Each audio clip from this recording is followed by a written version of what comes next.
Avant de plonger dans cette histoire incroyable, pensez à vous abonner à la chaîne et à activer la cloche. Ici, chaque récit a quelque chose à dire, et vous ne voudrez pas en manquer un seul. Dans la petite ville de Silver Creek, la réputation de chacun se lisait sur son nom. Le shérif local, John Whitman, était respecté, mais sa fille, Emily Whitman, avait hérité de son tempérament impulsif et de son sens aigu de la justice, à sa manière. Un après-midi d'été, alors que le soleil frappait les rues poussiéreuses de Silver Creek, Emily fit une accusation qui allait secouer la ville. Dans un magasin, elle cria à pleine voix qu'un homme noir, Marcus Thompson, venait de commettre un vol. Les clients se retournèrent, choqués par la scène. Marcus, confus et désemparé, protestait, il n'avait rien fait. Mais la colère d'Emily était sans limite, et sa conviction semblait irréfutable. Ce que personne ne savait, pas même Emily, c'est que Marcus Thompson n'était pas un simple citoyen, il était le procureur en chef de l'État, envoyé incognito à Silver Creek pour enquêter sur la corruption locale et s'assurer que la justice était appliquée correctement, même dans les petites villes. Un homme noir, puissant, respecté et capable de changer la vie de n'importe qui, y compris celle d'Emily et de son père. Alors que la tension montait, les clients murmuraient, et la situation semblait prête à exploser. Emily croyait défendre la loi, Marcus subissait l'injustice, et Silver Creek allait découvrir que parfois, les apparences sont terriblement trompeuses. Le destin de chacun allait basculer dans un tourbillon de honte, de révélations et de leçons que personne n'oublierait. La cloche du magasin sonnait à chaque client entrant, mais ce jour-là, elle semblait annoncer un orage. Emily Whitman, cheveux blonds attachés en queue de cheval, mains sur les hanches, fixait Marcus Thompson avec une intensité glaciale. « Vous n'avez rien à faire ici, hurla-t-elle, sa voix résonnant dans le magasin presque vide. « Je vous ai vu prendre quelque chose. Rendez-le. » Marcus, surpris, leva les mains en signe d'innocence. « Je vous assure, je n'ai rien pris, » dit-il calmement, essayant de calmer la situation. Mais ces mots se perdaient dans le brouhaha créé par la colère d'Emily et les murmures des clients qui commençaient à se rassembler. Le shérif John Whitman arriva en courant, alerté par la scène. « Emily. Qu'est-ce qui se passe ici ?» demanda-t-il, la voix mêlée d'inquiétude et d'autorité. « Papa, il a volé » répliqua Emily, le regard accusateur fixé sur Marcus. « Je l'ai vu prendre des objets et les mettre dans sa poche. » Le shérif fronça les sourcils et s'avança vers Marcus. « Sœur, je vais devoir vérifier ça. » Marcus, toujours calme, sortit son portefeuille pour montrer son badge discret qu'il gardait souvent sur lui. « Je ne suis pas un voleur, shérif. Je suis Marcus Thompson, procureur en chef de l'État. Je suis ici en mission officielle. » Emily éclata de rire nerveusement. « Procureur en chef ? Mais je vous ai vu. » Les clients restèrent silencieux, stupéfaits.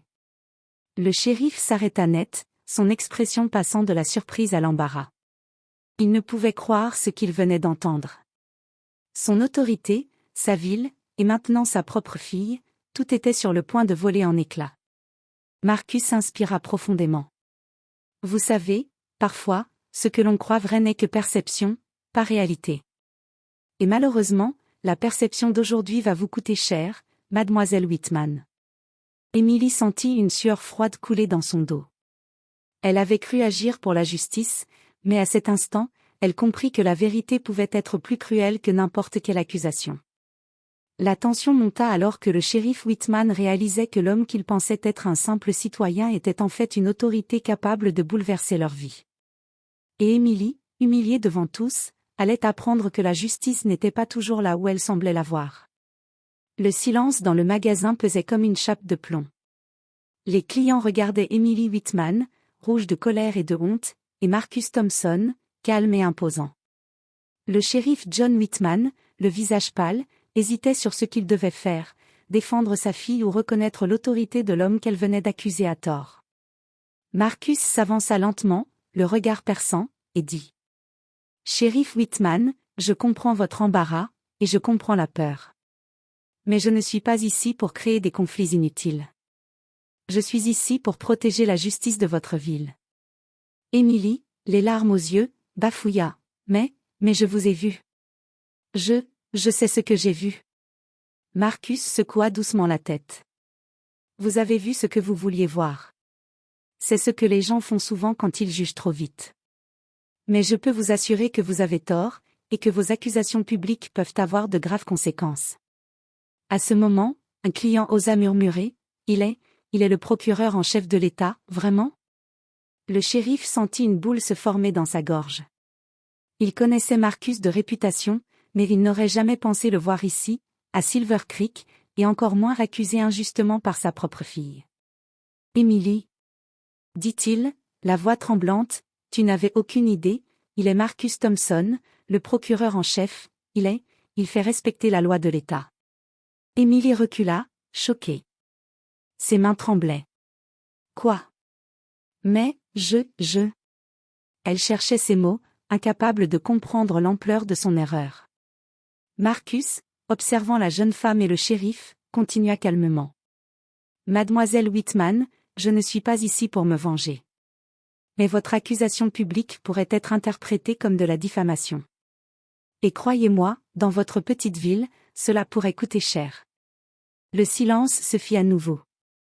Emily baissa la tête, rougissante, tandis que le shérif serrait les poings, conscient que sa fille venait de mettre toute la ville et lui-même dans une situation extrêmement délicate. Dans cette tension électrique, Marcus savait que cette erreur allait laisser une marque durable sur Silver Creek. Non seulement il devait protéger sa mission, mais il devait aussi montrer que la justice ne se plie pas à la colère ou à l'impulsivité.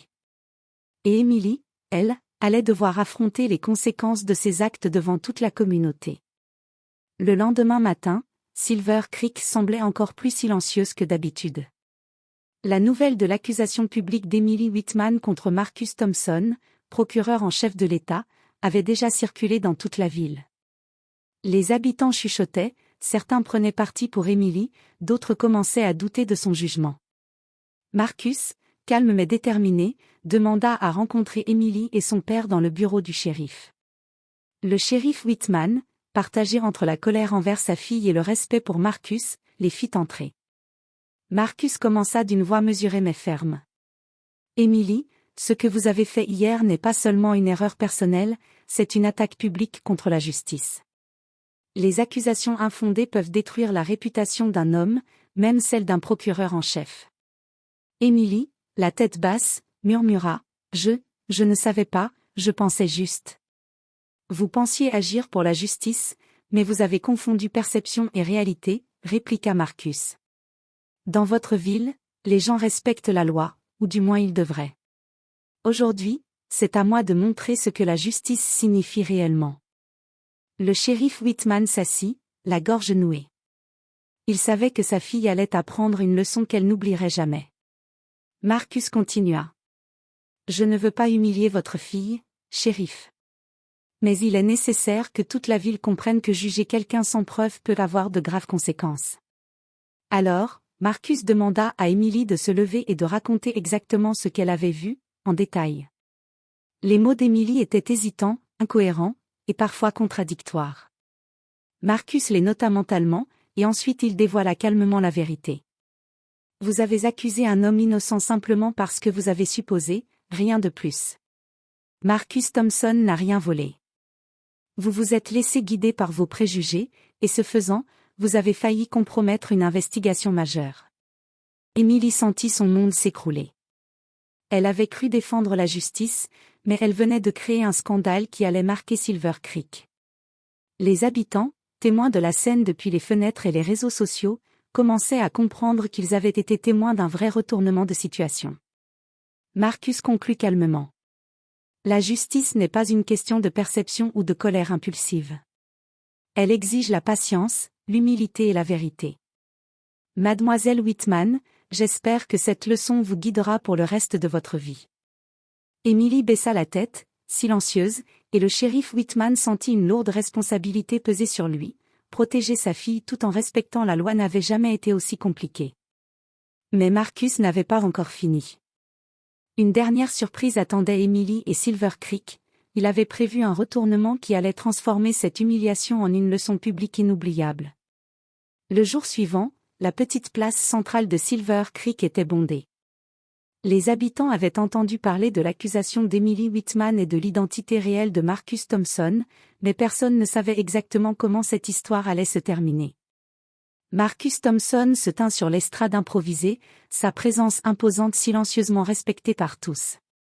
À ses côtés, le shérif Whitman serrait nerveusement les mains de sa fille. Emily, tremblante, se sentait à la fois honteuse et anxieuse, le regard de Marcus semblait lire son âme. Citoyen de Silver Creek, commença Marcus, la voix claire et autoritaire, hier, nous avons été témoins d'un incident qui, pour certains, aurait pu sembler trivial, mais qui en réalité nous enseigne une leçon fondamentale, la justice ne se fonde jamais sur des suppositions ou des préjugés. Il fit un signe au shérif, qui prit la parole avec une hésitation mêlée de gravité. Ma fille, Emily, hier, tu as accusé un homme innocent. Ce n'était pas juste, et je... Sa voix se brisa légèrement. Je suis désolée que tu aies cru que c'était ton rôle de juger ainsi.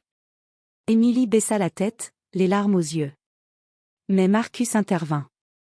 Emily, il ne s'agit pas seulement de toi. Il s'agit de tous ceux qui jugent avant de savoir, de ceux qui se laissent guider par la colère plutôt que par la vérité. Puis, dans un geste inattendu, Marcus invita Emily à prendre le micro. Emily, veux-tu expliquer aux habitants ce qui s'est réellement passé? La jeune femme trembla, mais finit par parler. J'ai accusé Marcus Thompson à tort, je croyais agir pour la justice, mais je me suis trompée. J'ai appris que les apparences peuvent être trompeuses, et que juger quelqu'un sans preuve peut causer du tort à tout le monde. Un silence lourd tomba sur la place. Les habitants murmurèrent, certains hochant la tête, d'autres visiblement choqués par le courage d'Emily.